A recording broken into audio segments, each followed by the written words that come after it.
Good morning, Tampa Bay. Good morning. Good morning. Happy Monday morning.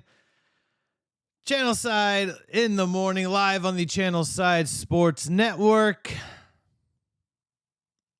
Week 3 was exciting. Week 3 was exciting overall. Definitely not for us Tampa Bay Buccaneers fans.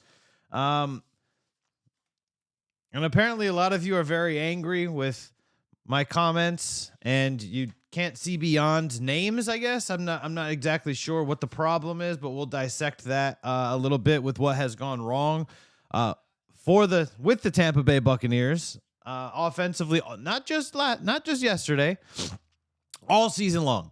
And this is where I'm deriving my opinion from, because it's a season-long thing. There's a lot of football left, a lot of time to correct it. We'll dive into that in a little bit.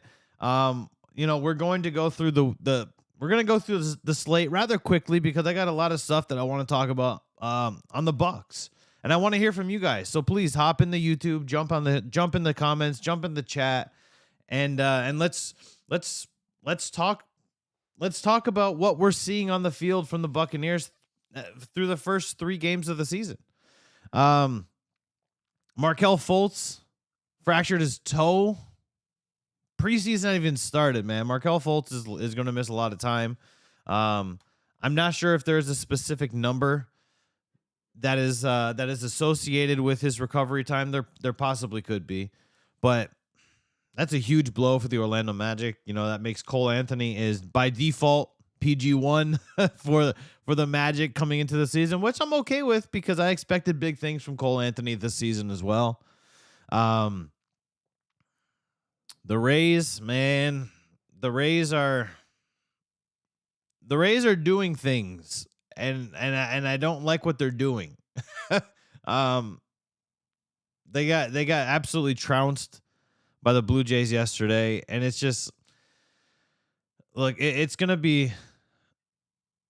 They still have a 99% chance of making the playoffs. The season is how many games are left? There's only a few games left this season.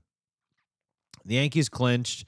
There's 3 games left, 4 games left in the season, I believe. I think they have the Astros, one more time. What do they have? The Guardians. They have a series with the Guardians, series with the Astros, and a series with the Red Sox. They're gonna make the playoffs, but that's not the way that you want to make the playoffs, right?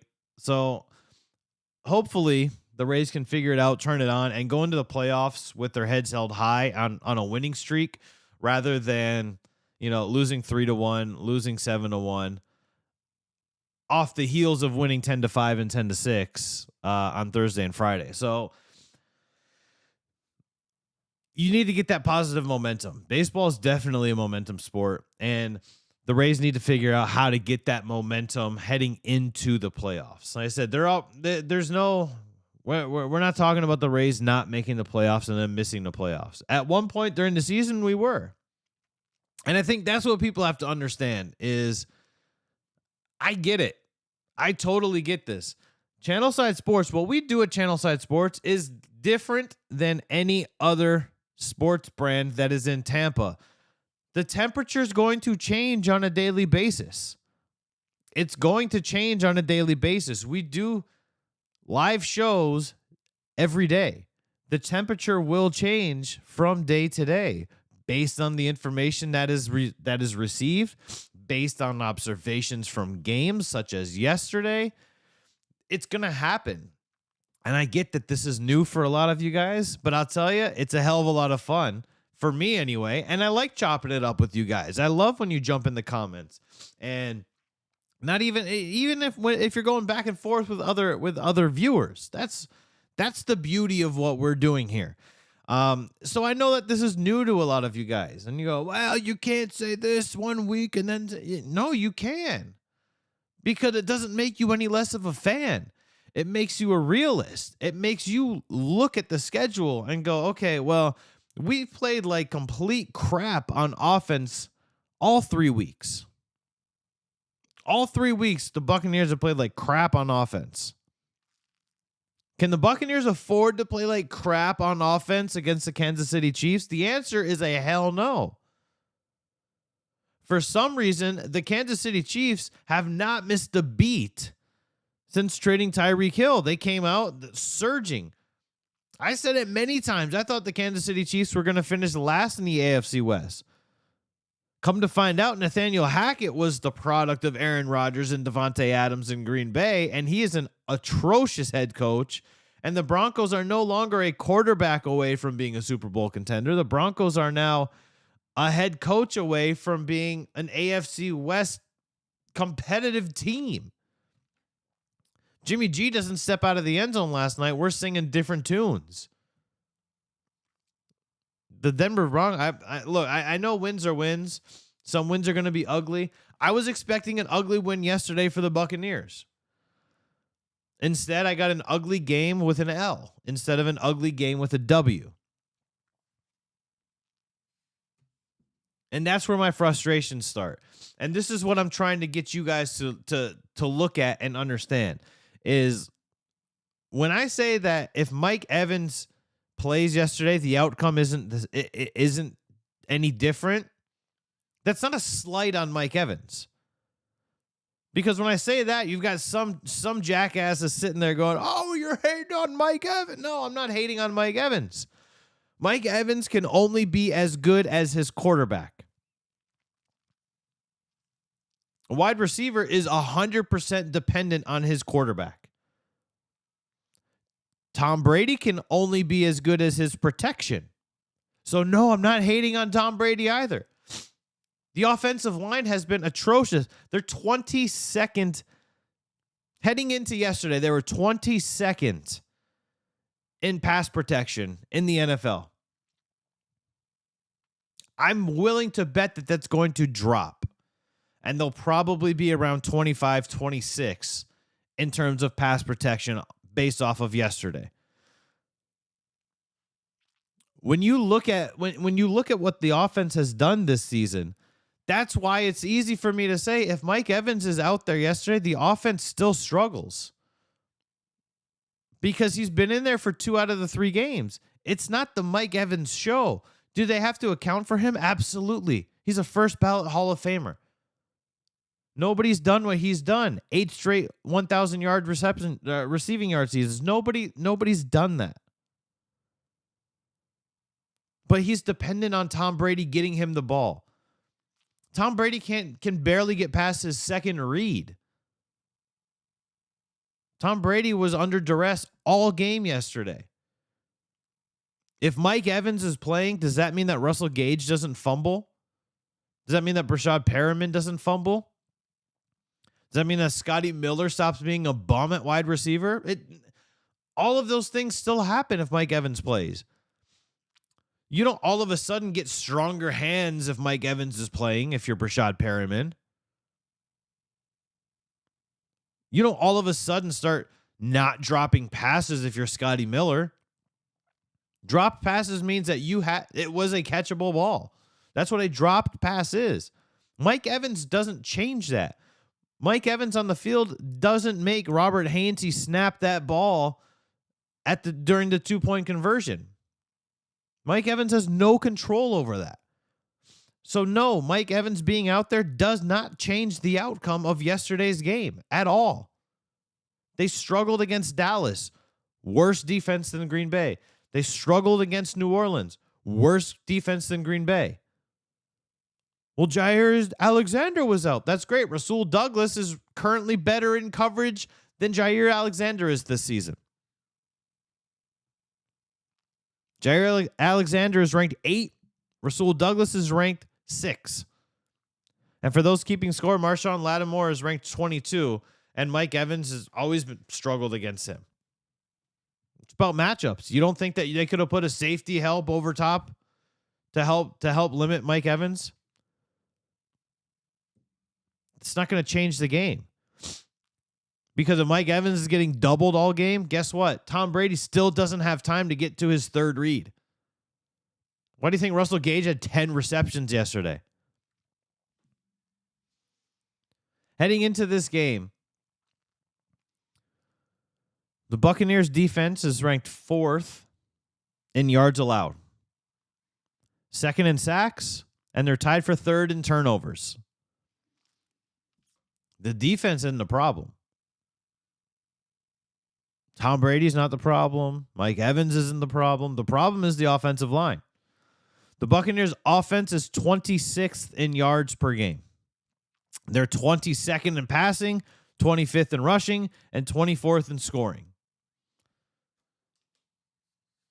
There's a lot of football to be played. And we knew that the opening stretch to start the season was going to be difficult. We all knew that heading in. As soon as that schedule dropped and you looked and you said, damn, Dallas, New Orleans, Green Bay, and then Kansas City.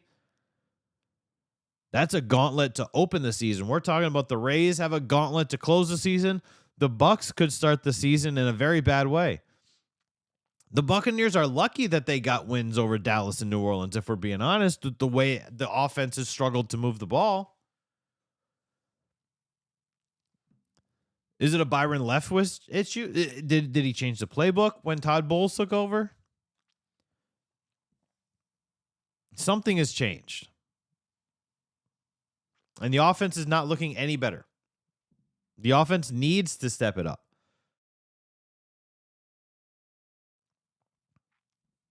They need to figure this out. Tom Brady, here's what you need to understand. As it sits right now, Tom Brady has fewer passing yards than Carson Wentz, Joe Flacco, Davis Mills, Jameis Winston, and Geno Smith. He has a lower passer rating than Jared Goff, Jacoby Brissett, and Carson Wentz. We take Tom Brady 10 out of 10 times over those guys, right? I think everybody is in agreement that we take Tom Brady 10 out of 10 times over those guys. The difference is all of those guys have had protection. All of those guys have had time to go through their reads. Tom Brady is not a mobile quarterback. He even said during his press conference yesterday when he had all of that green field, I can turn a 40-yard gain into an 18-yard gain quicker than anybody. He's never been a scrambling mobile quarterback. So what in the hell makes you think that at age 45 he's going to be a scrambling mobile quarterback? He's not going to be. It's not going to change, guys.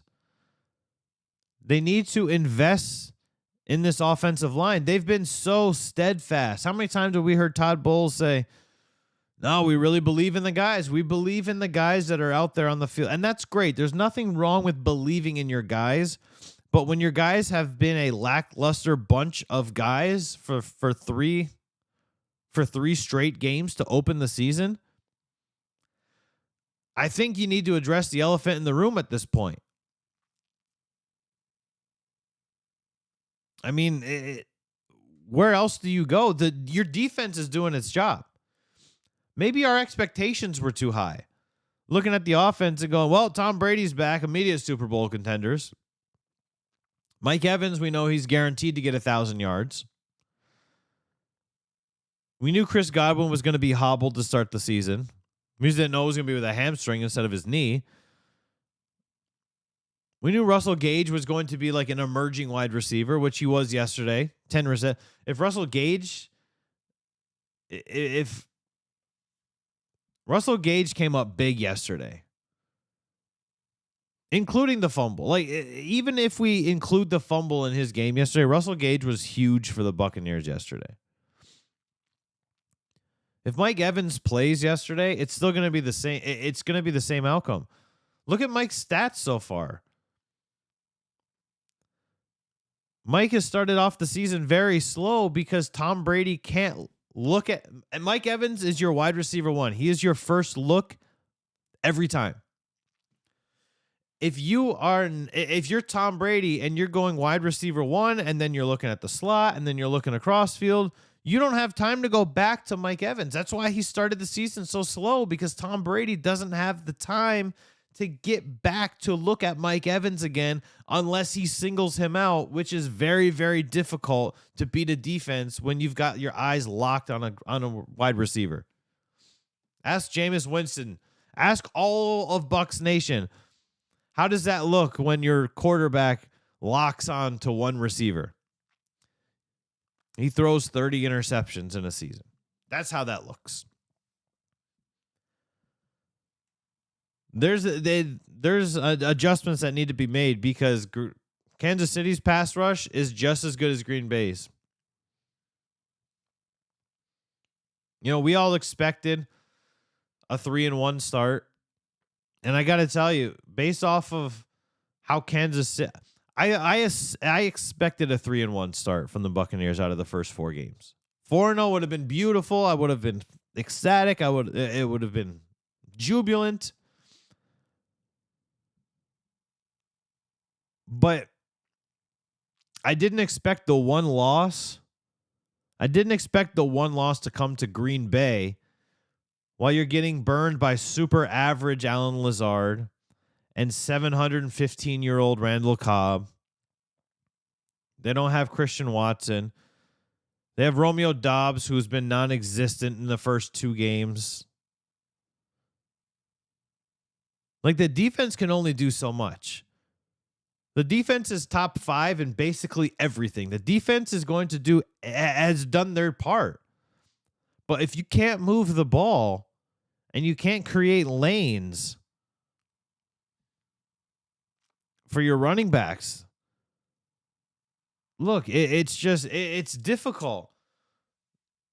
You know,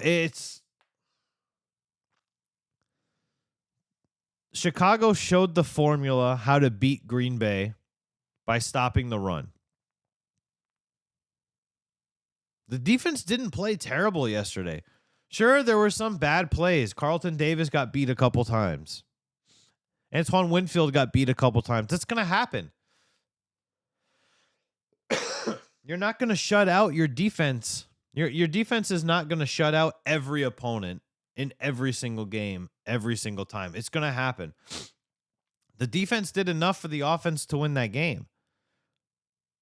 The offense is not executing. That's the problem. And the offense is going to struggle until they address the offensive line issues. That's the elephant in the room that they need to address.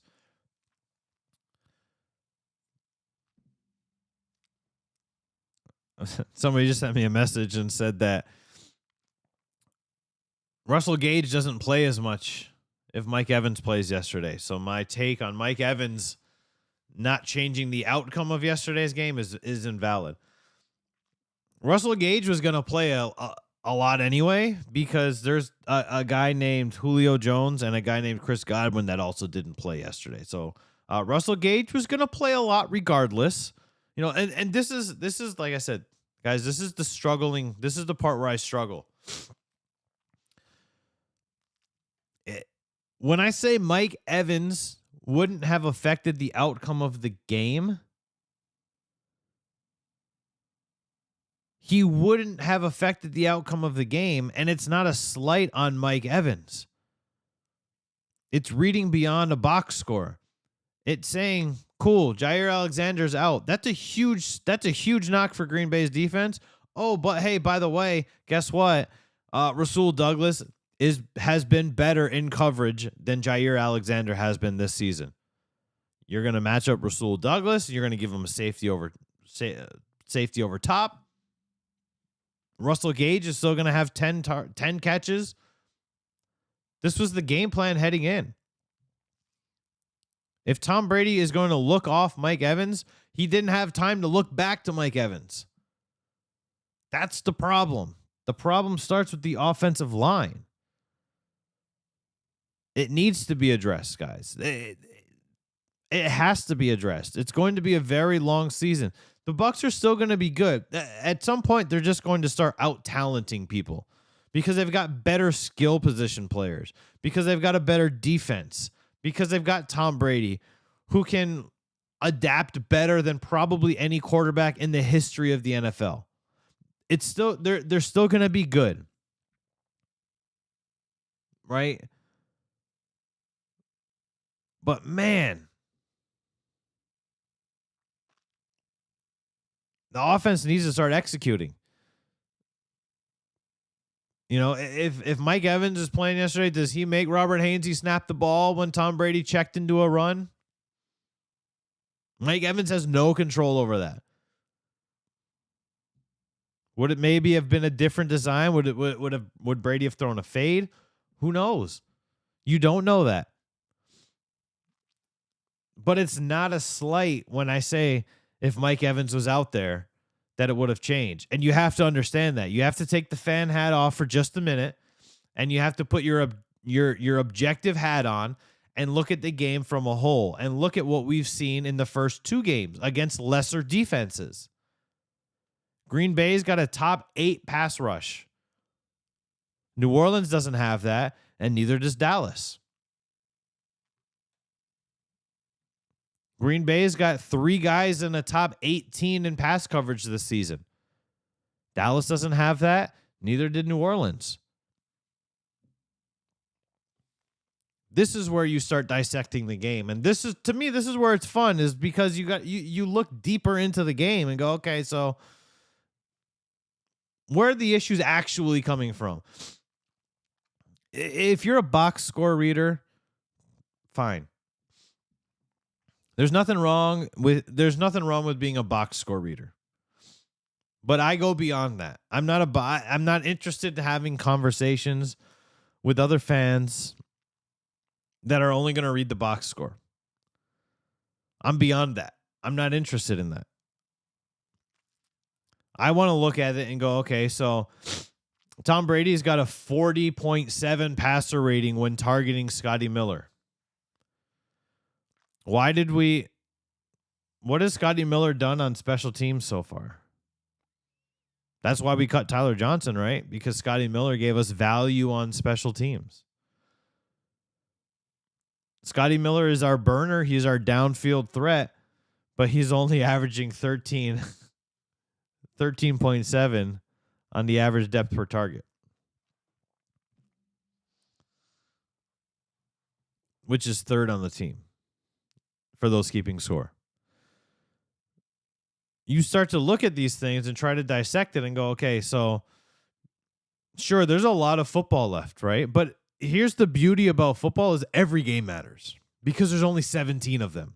It's not like baseball where there's 700 games in a season, where the first, 60% of the games in baseball don't matter. Every game in football matters. And that's why we love the game. Because look, 18 weeks is a long season.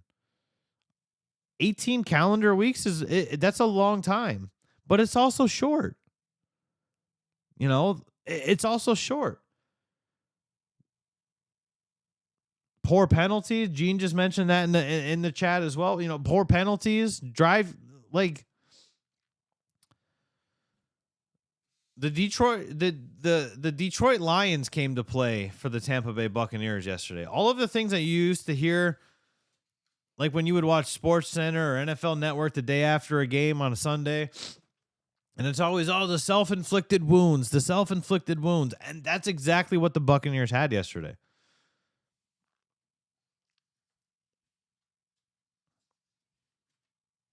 It's crazy to think that Tom Brady had his best game yesterday in terms of yardage.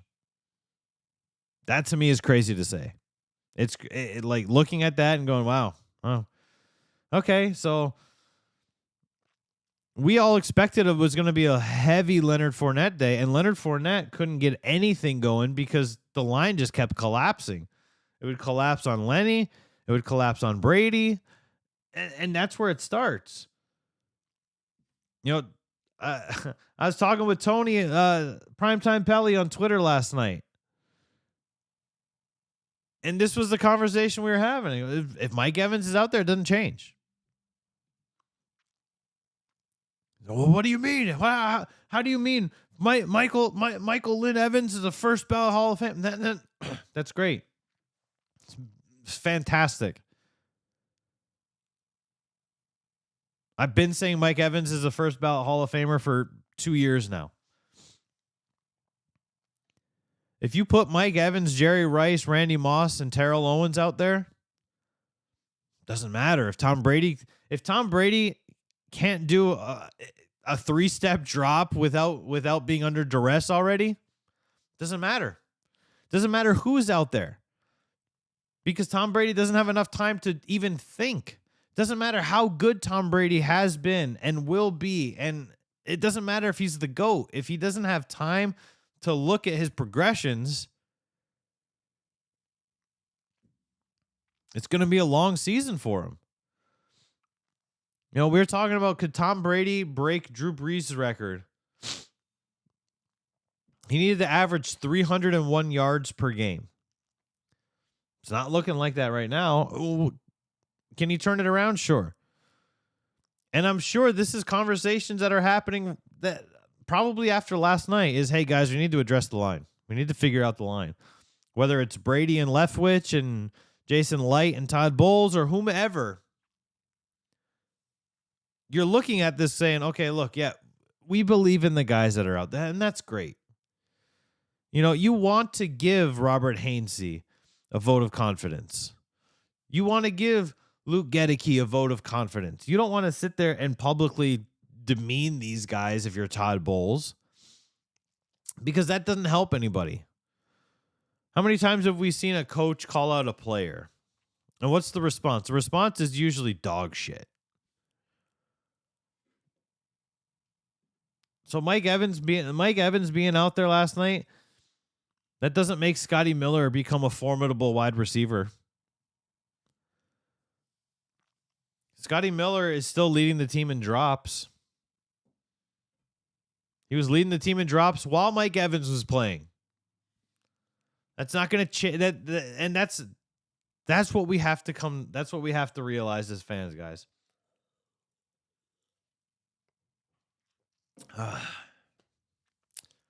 It's frustrating. It is. And we need to see them address it, because I don't want this Buccaneers team to fall to 2-2.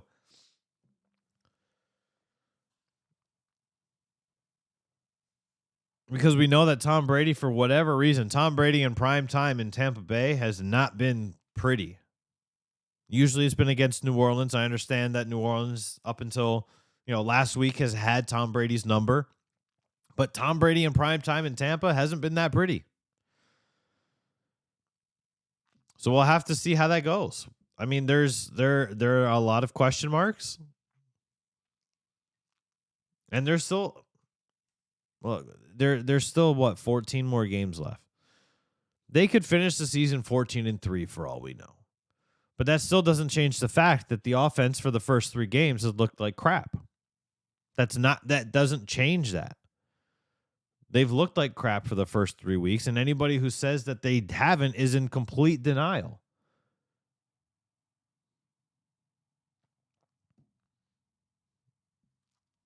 It is what it is. There's nothing you can say to change that. It is what it is. If we run through the Sunday slate, I'm almost fully healthy.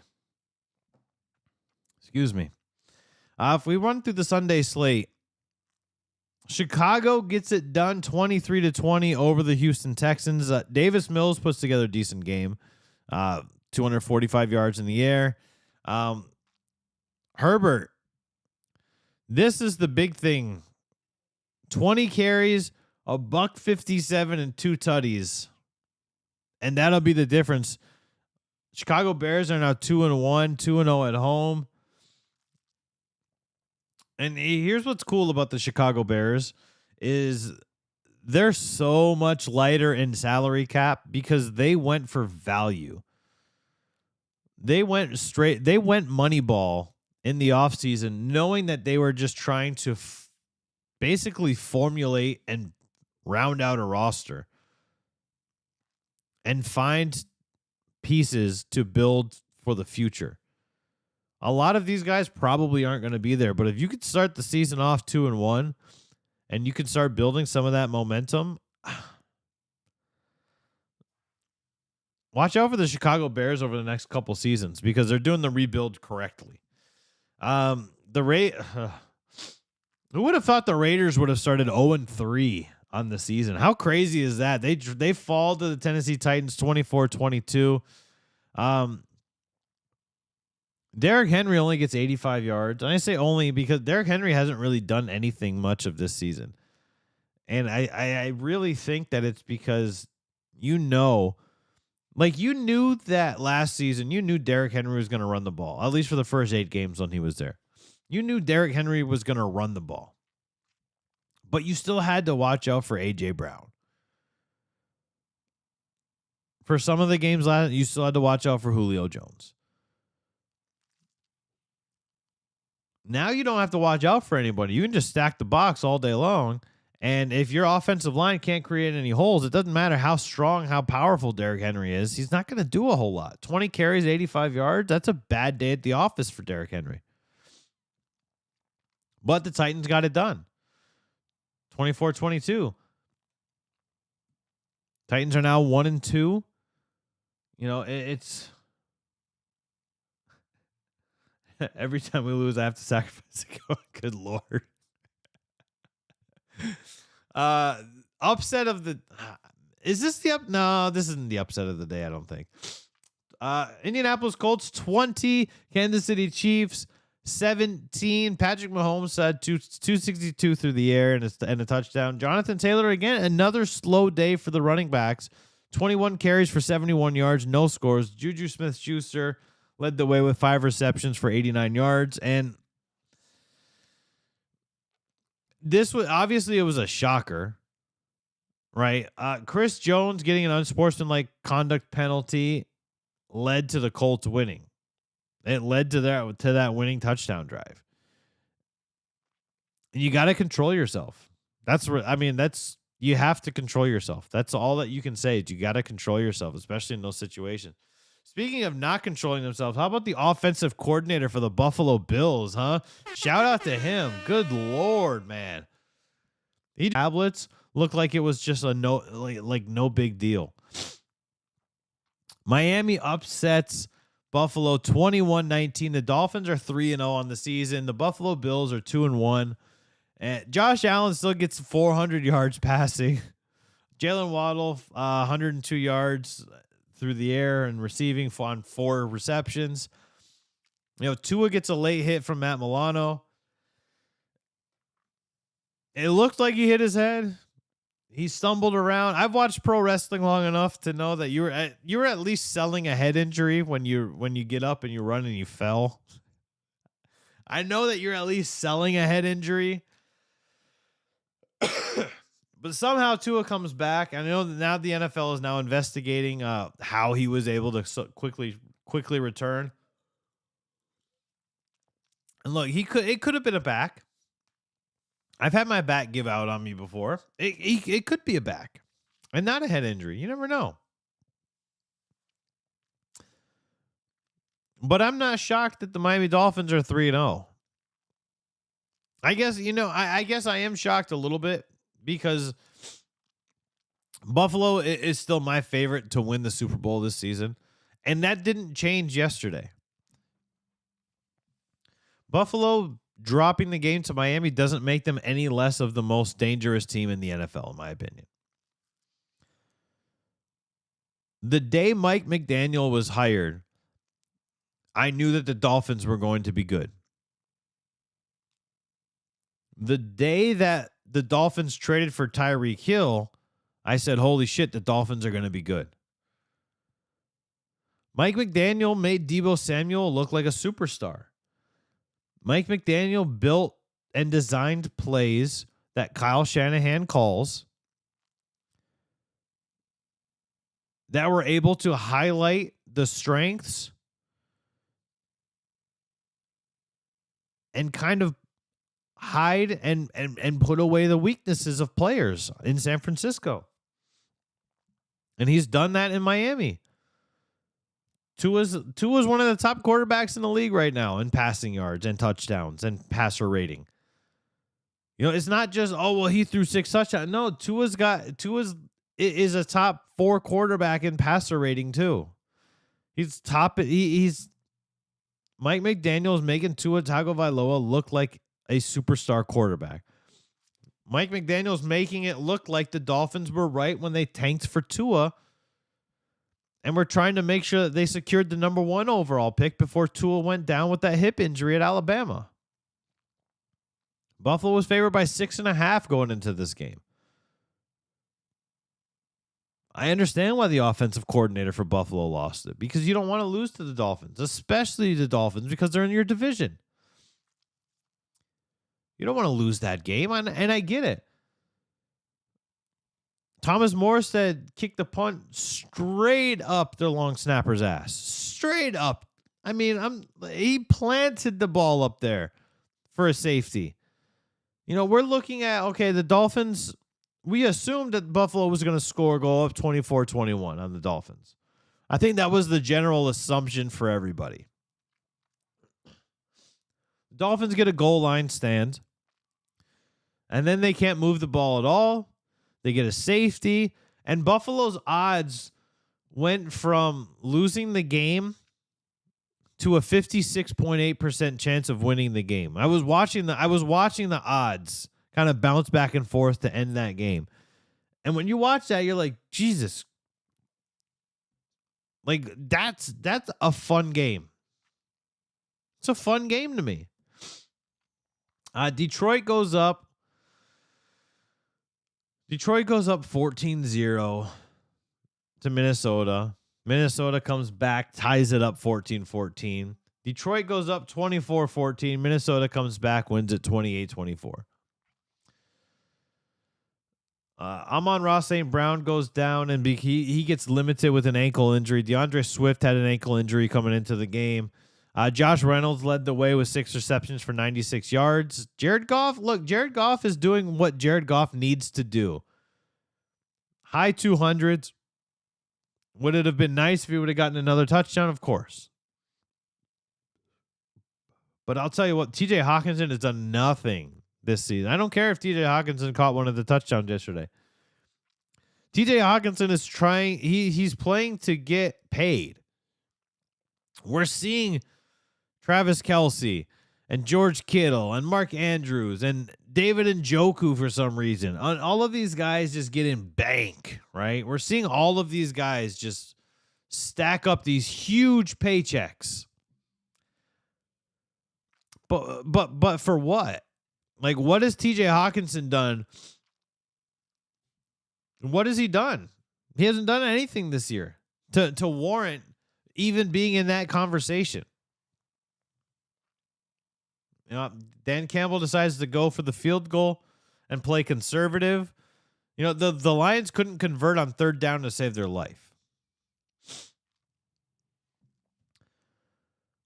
All game long, the Lions were terrible on third down.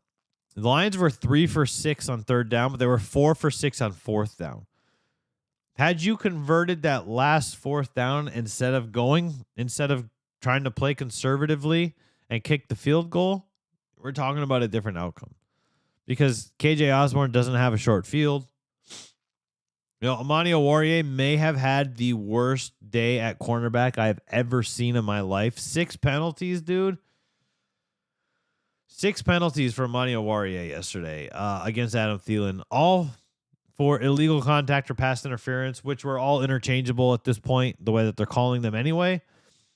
And, yeah, he needs to sit next week. If you're Aaron Glenn, you don't play Amani Oruwariye next week. And you say, yeah, dude, you've 5 penalties, bro. Sit your ass down. We're done.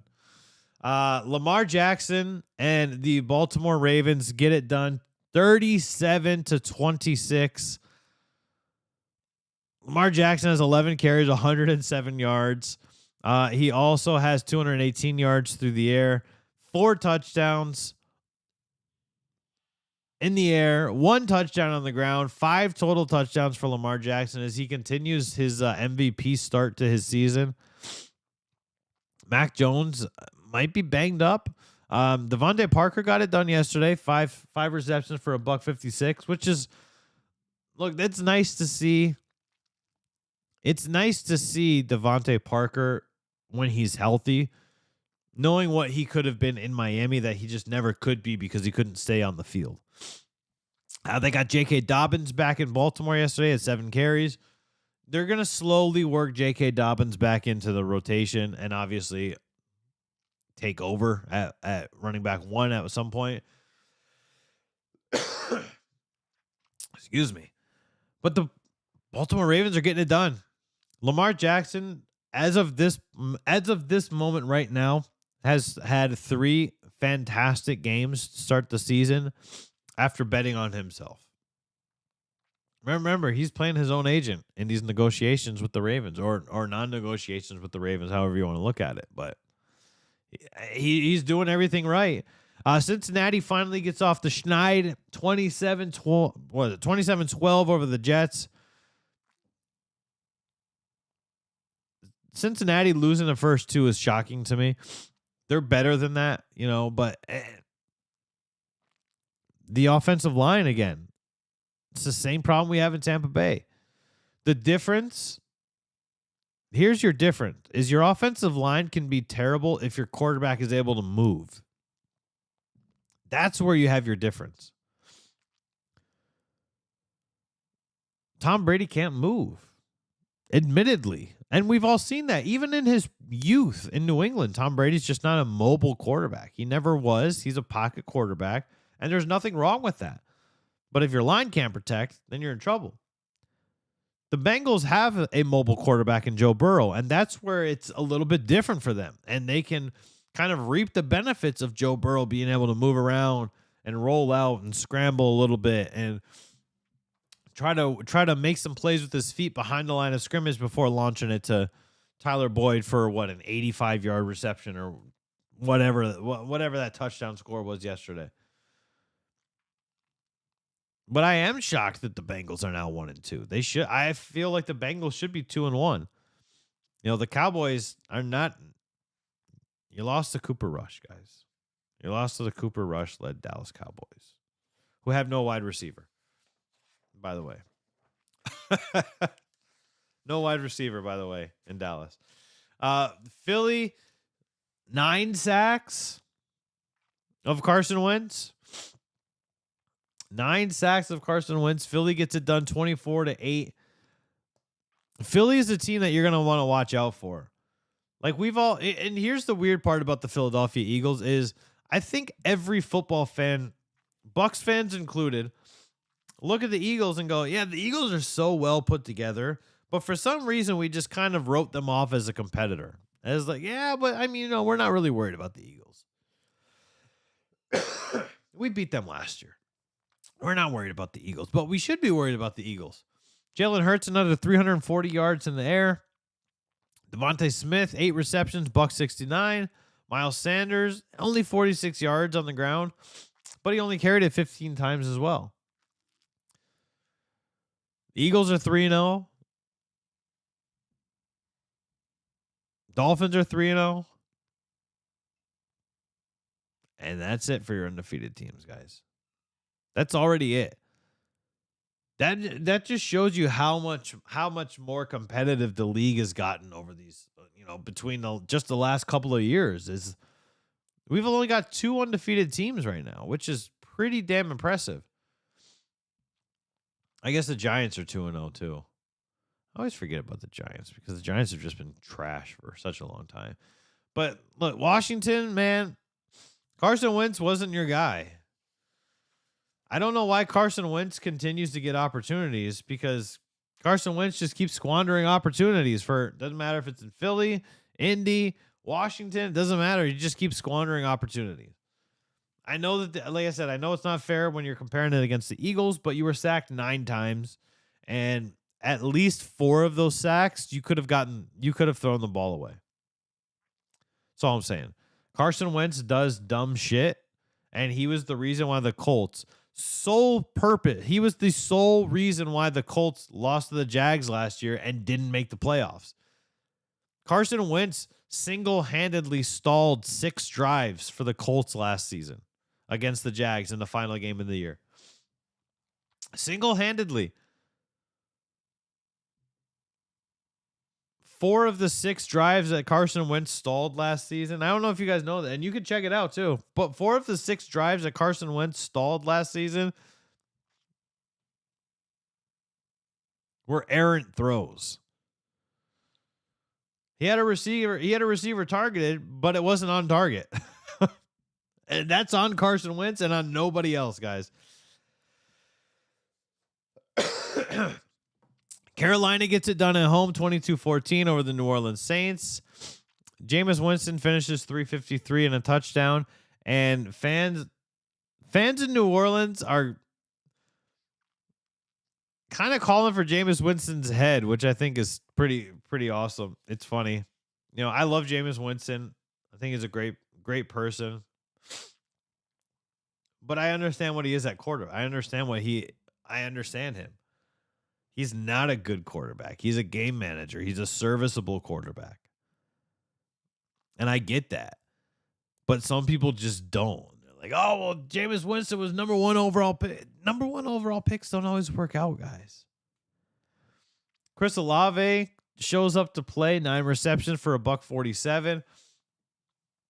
You know, Laviska Shenault showed yesterday on his 67-yard touchdown reception what he could have been in Jacksonville, but he couldn't stay healthy, and then B, they couldn't figure out ways to get it done. But I like seeing the Saints. The Saints now fall to 1-2. The Panthers are 1-2. The Falcons got it done over Seattle. I'll break that down in just a second. They're 1-2 now. You know, there was an opportunity for the Falcons to go 0-3. But as I've been very vocal leading up into the season, I think the Falcons are a very underrated team.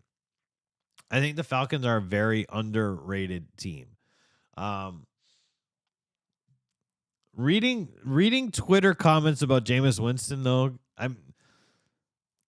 if you're watching the show now, obviously don't do it now because then you're not going to watch the show now. But after the show wraps up, go to Twitter and just search for Jameis Winston and filter it by recent and just read the comments. Just do yourselves a favor. If you're one of the guys that is like a Jameis Winston hater, please do yourself the favor. Please go and read the comments because they're pretty damn funny. Jacksonville 38. That's right, you heard that. Jacksonville 38. The Los Angeles Chargers 10. The Chargers fall to 1-2 on the season. The Jags are now 2-1. And everybody who's anybody who's ever whatever that phrase is, knew that the Jags were going to be a team that wanted to prove themselves a lot. That wanted to say, hey, we sucked last year because Urban Meyer sucked. We were a product of our head coach being a complete clown show and being a complete jackass. That's what the Jacksonville Jaguars wanted to show people. And tell me that they didn't. Tell me that the Jacksonville Jaguars haven't shown people, hey, yeah, we're a team that we're a force to be reckoned with this year. We're here to play. Trevor Lawrence, 262, 3 touchdowns, no interceptions, got 115.5 passer rating yesterday. James Robinson cracks the century mark with 100 yards. Travis Etienne with 45 yards. Zay Jones showed up. Christian Kirk showed up. Marvin Jones Jr. showed up. I mean, 10 receptions, 6 receptions, 4 receptions. The ball is being evenly distributed all around the field. And this is the Jacksonville Jaguars team that you expected to see last year. Obviously, minus Christian Kirk, who was in Arizona, but this is the team that you expected to see last year. And they've shown up. Doug Peterson knows how. He's a Super Bowl winning coach for a reason. He knows how to highlight the strengths and hide the weaknesses, just as Mike McDaniel in Miami does. Watch out for the Jags, man. AFC South is wide open. And it might and that door might be closed. Come week 7, that door might already be closed if the Jags continue to play this way. I wouldn't be shocked. 20-12 is going to be the final score for the Rams Cardinals.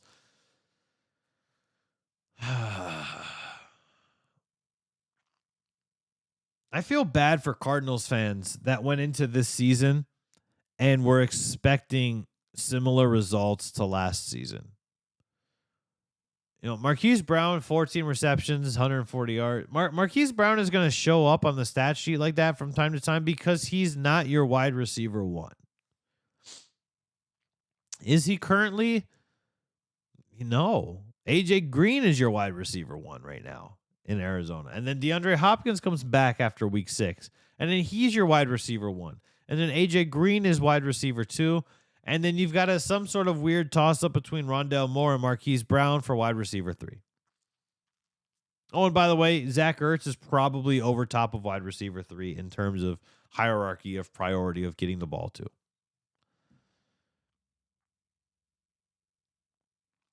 You can't lose. This is what the Cardinals just deducted in the offseason. They lost Chase Edmonds. They lost Chandler Jones.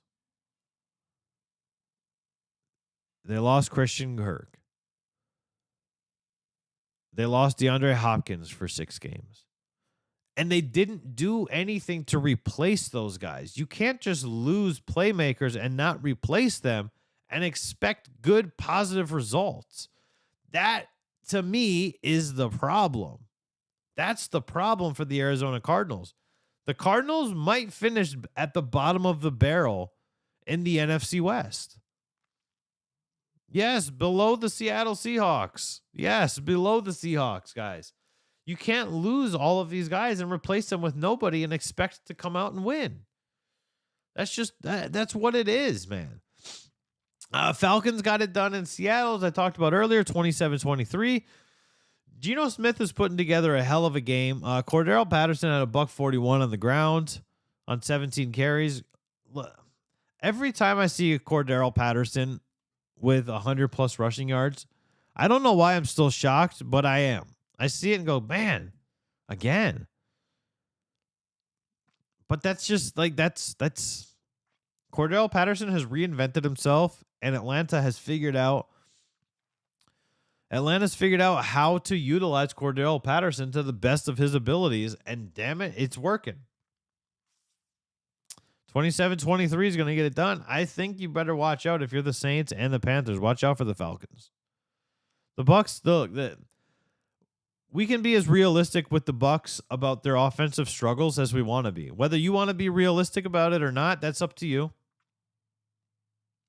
But they are struggling, and they're struggling very hard. They are struggling mightily on offense. But the NFC South still runs through Tampa. Whether they're 2-1 or 3-0, the NFC South still runs through Tampa. Denver gets it done 11-10 in a baseball scoring game last night over the San Francisco 49ers. Jimmy Garoppolo, 211 passing yards and a dumb safety. Dan Orlovsky tweeted last night that he's finally free, that his highlight clip will never be shown again. Jeff Wilson Jr. gets the fumbles the ball late in the game, and that secures the victory for the Broncos, 11-10. And the Broncos are not a good football team. They're not. Nathaniel Hackett is not a good coach. Nathaniel, look, I'm 100%. And James in the chat, the game last night was a clown. 100%, man.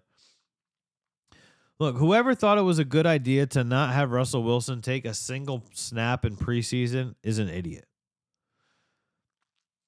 Nathaniel Hackett cost them week 1.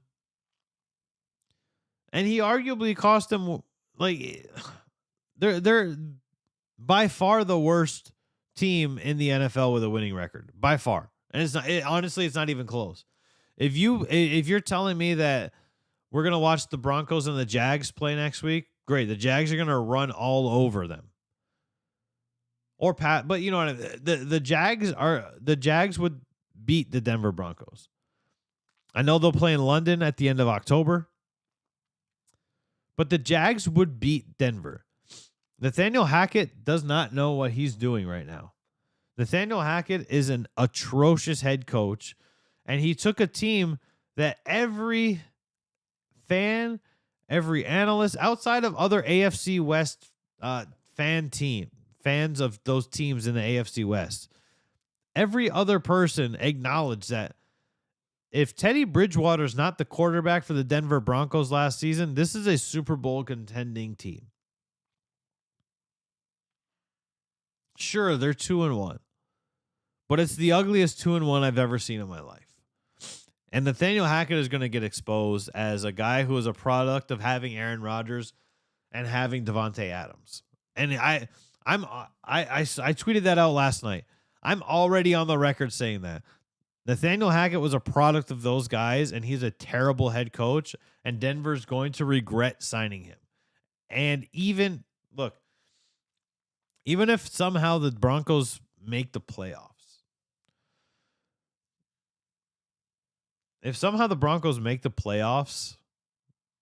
I still think that Nathaniel Hackett is going to be let go.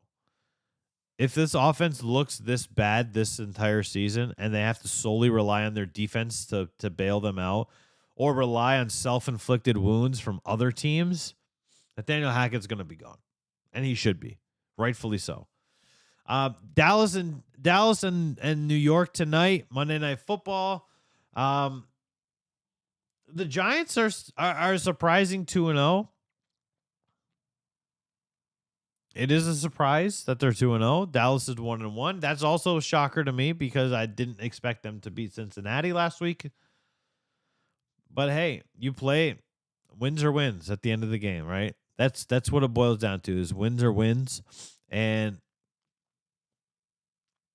Dallas got it done last week against Cincinnati. 50-yard field goal. They get the dub. Now you're heading into New York. Obviously, divisional games are always tough. They're always tough no matter who's playing, no matter what game it is, no matter what time of the season it is. Divisional matchups are always tough. I still like what the Giants are doing this season. I think the Giants are a better team than Dallas.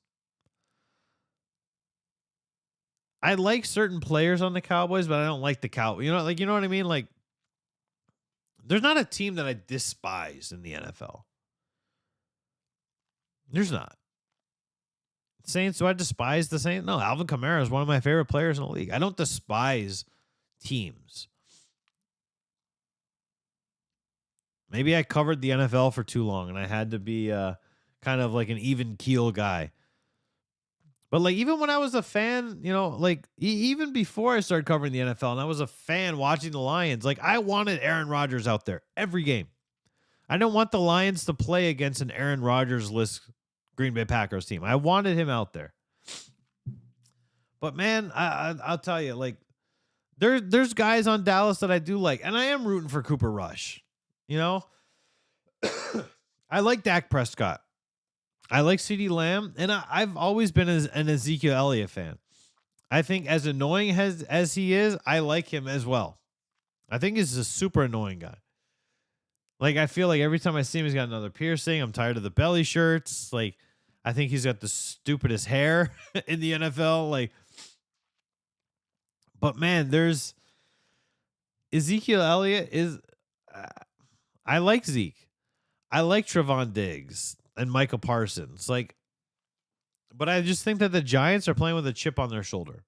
I think that's what it boils down to, is that the Giants are out to prove something, where the Dallas Cowboys are just playing to hopefully win until they can get Dak back.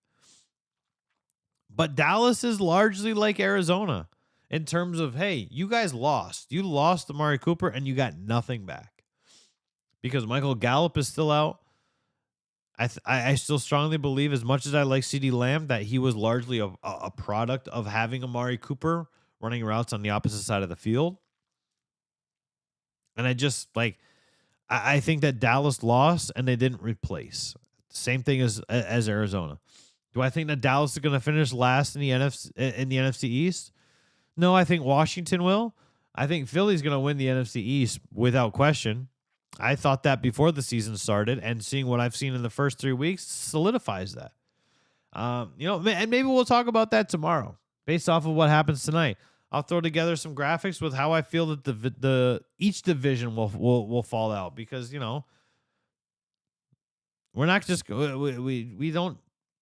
We've got other shows for that are just talking straight Bucks, but we talk about football. We talk about baseball as a whole and basketball. Like, that's what we do. But that's going to do it for us on this Monday morning. And it's not an overreaction Monday. It's a very realistic Monday morning. If you want to hear, I went 30 minutes deep on the problems with the Buccaneers offense. So please, if you missed the opening of the show, when this ends, hit the rewind button and take a peek. Thank you for those who tuned in, hopped in the chat. We'll be back again tomorrow. Make sure you search for us on all of the social media platforms. Just look for the Channelside Sports Network. We are hiring, by the way, we're looking for beat writers, but you have to be local. That's the only kicker, is you have to be a local beat writer. Send us a message. Hit the application on the website. Hey, we're always looking. We're always here. We're going to do it all over again tomorrow. Glad to be back. Almost healthy. I'm probably like a 95. I would say I'm a 95 if I had to put a number behind it. But this was Channelside in the Morning, live from the Channelside